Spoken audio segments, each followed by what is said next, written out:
السلام عليكم. بكمل معاكم سلسلة المواقف النبيلة للمصري الألماني اللي احنا قلنا زي الملاك، وده أقل وصف والله يوصف بيه. والله في مواقف للراجل ده أنا مش هقدر أحكيها لدرجة إنسانيتها العالية جدا، ومش من حق إن أنا أحكيها. موقف النهاردة كان في سنة 2005 تقريبا، وكان في اجتماع للشركة كلها فنيين وكله مش إدارة بس. كان قبل عيد الأضحى في السنة دي بكام يوم كده. وبعدين في واحد من الفنيين طلب قال له يا دكتور عايزين نطلع واحد يحج كل سنة على حساب الشركة.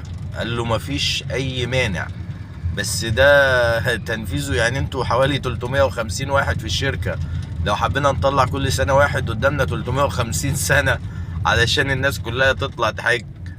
فايه رأيك نخليها عمرة ونتخرج نطلع كل سنة 20 واحد؟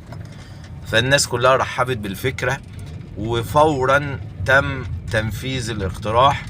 واول موسم عمرة بعد العيد الاضحى في السنة دي عملنا قرعة.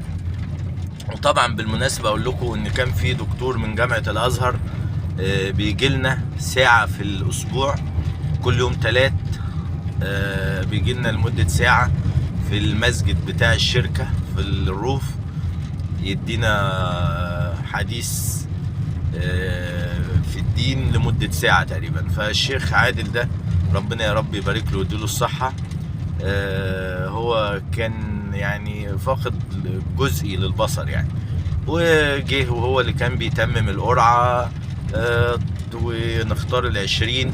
وانا شخصيا الحمد لله يعني في السنة التانية من القرعة كان اسمي اول اسم في الفايزين برحلة العمرة. مواقف كتير جدا للراجل ده والله العظيم، مواقف ملائكية. نكمل معاكم ان شاء الله في الفيديوهات اللي جايه.